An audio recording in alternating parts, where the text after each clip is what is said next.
Welcome to the Institutional History Society's first podcast, The Mad, Bad and Bizarre, a brief review of Woking Invalid Convict Prison, Part 1.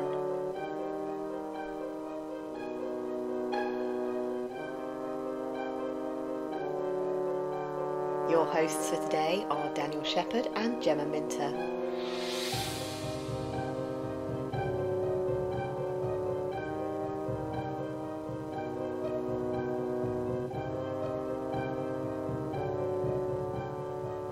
Do we lock up a man to make him better, or prevent his getting worse? To keep him from doing more mischief, or solely as a retribution for the mischief he has done? On these points there would be no securing any unanimity of purpose. The Times, 14th of August, 1850. The times, both in terms of newspaper and centuries, have changed, but the question remains the same. What should society do to, and with, its malcontents? Woking Invalid Convict Prison is a prime example of a penal scheme wrangling with the above, at a time when great change and reform was sweeping through the country. By no means the most infamous, or indeed well-known prison, it is the perfect starting point for this podcast.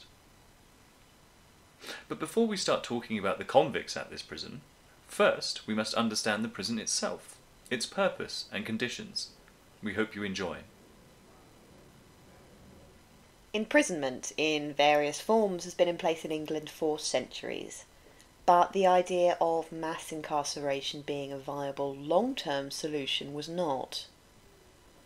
Imprisoning an offender was simply a means of detention until a fitting punishment could be found. It wasn't considered a punishment in itself, and certainly not for groups of unrelated offenders. The first conceptualization of a true mass prison wasn't until the 18th century, when philosopher Jeremy Bentham proposed his panopticon prison. More on that in a later podcast. But by the time we get to the years preceding Woking Prison, the death penalty, hard labour or transportation to the colonies were typical punishments meted out to serious and not so serious lawbreakers. This would change, as around 1830, Australia, our main transportation location, was refusing to be a criminal dump, and this initiated a large-scale reform in England and her penal system.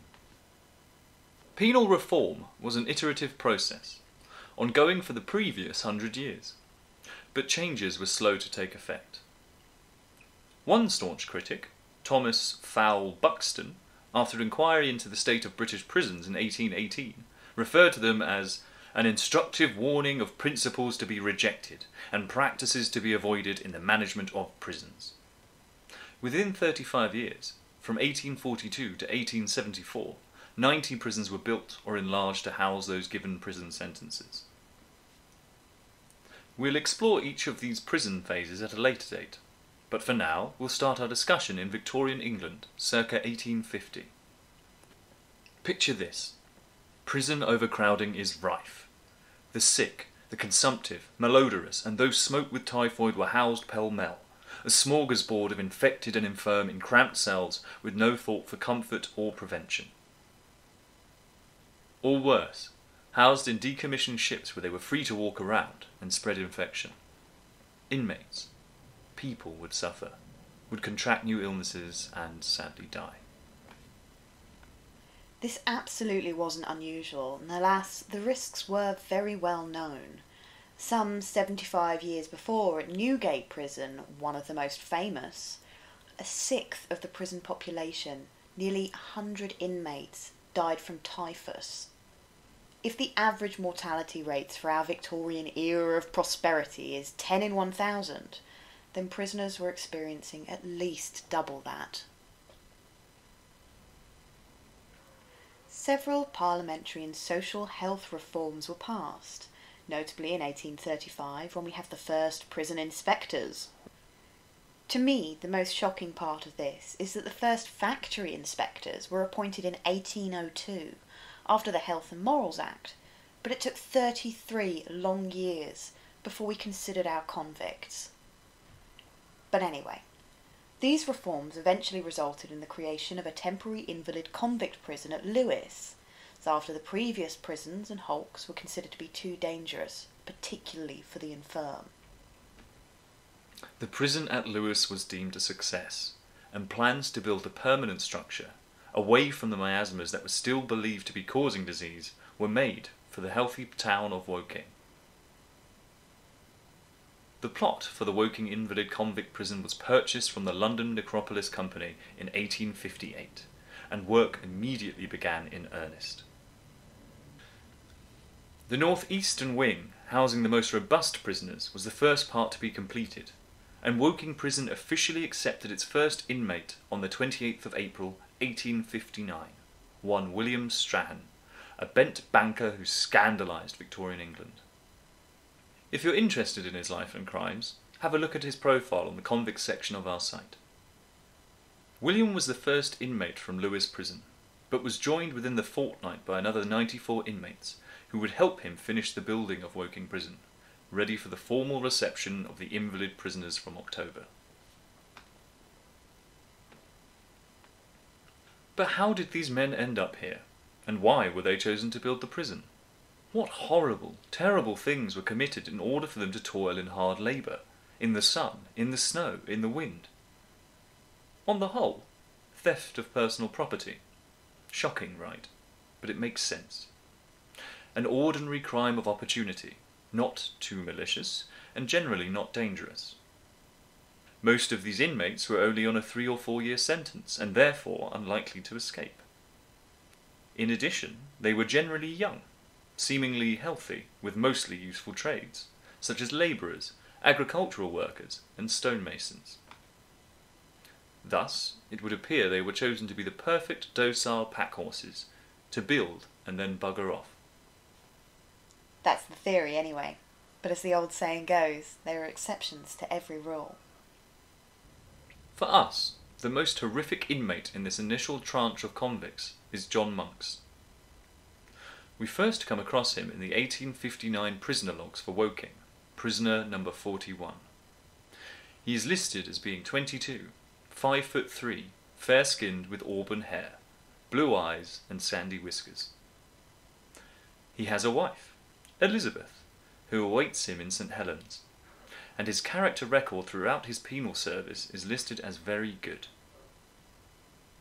His crime was rape, gang rape, by far the most violent of all the 94 convicts sent to finish the building of Woking's prison, but surprisingly, not so shocking to those who sentenced him. John was sentenced to 4 years, the same as Richard Turvey, another of our 94, who stole a shawl. Initially we thought there must have been a mistake, clerical or otherwise, but no. A contemporary newspaper article from the Liverpool Mercury documented it as a vicious gang rape on a woman walking home at 10 p.m. on a Monday evening, and worse, with her blind friend. Ellen Oakley, the victim, was 45. John Monks would have been 18 or 19 at the time.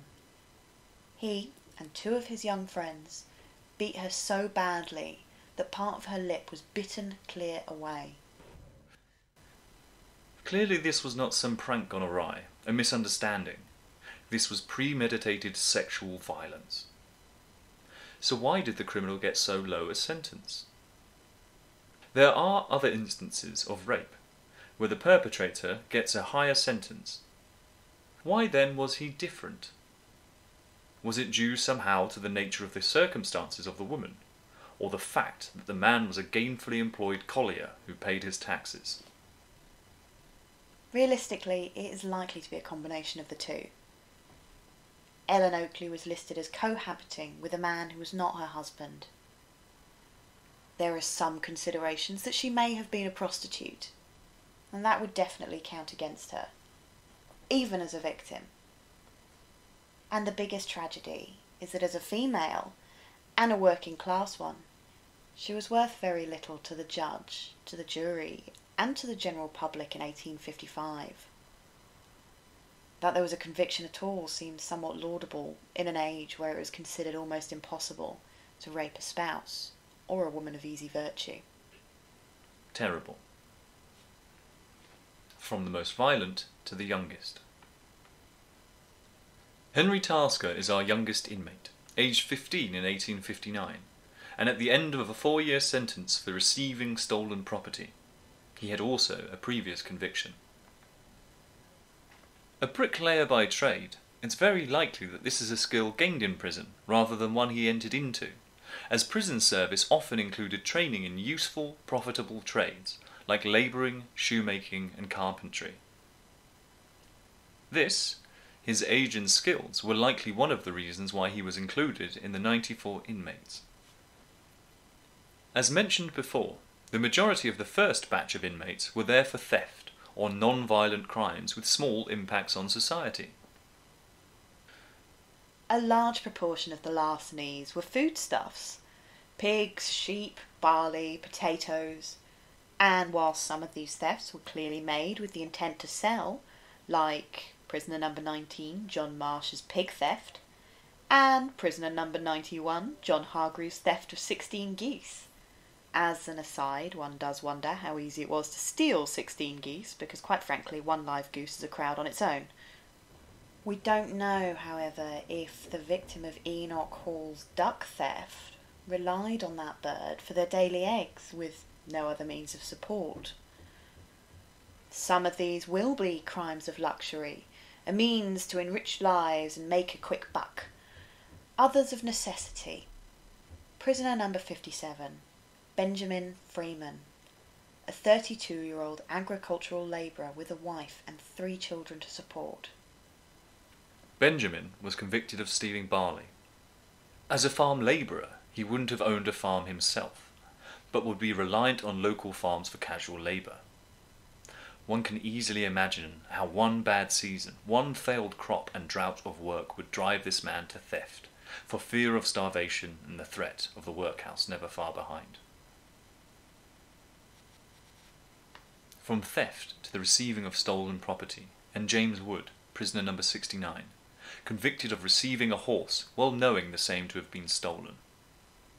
James was a 28-year-old higgler, a peddler of small items, and a horse would conceivably have been beyond his means.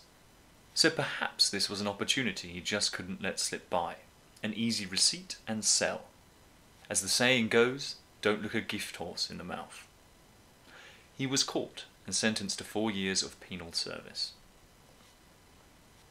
Another interesting group of convicts in this initial set is that of the military criminals, deserters, drunks, and strikers of officers. One Andrew McMullen, a soldier in Quebec, was court-martialed for striking a superior officer with an open hand. Note the attention to detail here. Would a closed hand have been better or worse? All in good time. That officer in question was Dr. Griffin, supposedly just doing his duty. One wonders what medical procedure could have engendered such a response, especially considering another soldier, Michael Devitt, struck him with a fist less than a year later. He received a life sentence, in comparison to Andrew's paltry 4 years. What a difference a clench makes. Clearly the good doctor had a less than impressive bedside manner. Neither of these men are noted to have been drunk at the time, though understandably, in terrible conditions and the looming threat of death in front and overhead, one might be tempted to overindulge in tipples now and then. Like Edward Mayer, an American from South Carolina, who was assumed to be drunk when he attempted to stab his captain and desert from Quebec. He got 4 years. Thank God he didn't punch him. William Clark, another deserter from Quebec, in 1855 attempted to abscond with regimental articles, perhaps to pawn for his travel back to the UK. Pawning was a bustling underworld industry at this time, and was fed by the fruits of clothing theft. Clothes in the early Victorian era were expensive to make, and most people had 1 or 2 sets at most. Sewing was still done by hand until 1856 at the earliest, and so the used clothes market made a tremendous trade. Indeed, it was normal for clothes from a wealthy family to be passed down to maidservants, who wouldn't wear them themselves, but would sell them on, multiple times. They were used for many, many years before they'd finally end up in the rag bag of a housewife. Places like Paddy's Market in Liverpool and Petticoat Lane in London would have been very good places to pass off the stolen property. Unless, that is, you're Stephen Godfrey from Spitalfields, who was convicted for the theft of 5 dresses and other articles. One can only assume that he meant to sell them on before they were wore out. And also for the rag gatherer James Brown. James was charged with stealing a chemise from a hedge. He was sentenced to 4 years of penal servitude for his first conviction. This was a dying crime. By 1870, the ready-to-wear market was booming, selling mass-produced, machine-made clothes for most price ranges. Now, only the very desperate would need to resort to rags, remnants, and the shonky shop. From violent acts to acts of God. From fighting starvation to fleeing conflict. Our first 94 inmates were a real mix of Victorian life. Of these prisoners who built this prison, only 3 remained in Woking until 1860, and they were all released in January. Surprisingly, there were no deaths. A rare occurrence for Woking prison, as we'll soon see. So plug in for the next episode, where we will be exploring the first true inhabitants of this prison, their lives, their crimes and calamities. We'll meet them soon. Thank you for listening to the Institutional History Society's first podcast. We couldn't have got this far without the wonderful London Archives and the Woking Lightbox. Special thanks to Kevin MacLeod for the use of his music in our podcast. Any comments, requests or feedback, please send through to institutionalhistory@gmail.com. To find out more, sign up to our monthly newsletter on our website, institutionalhistory.com.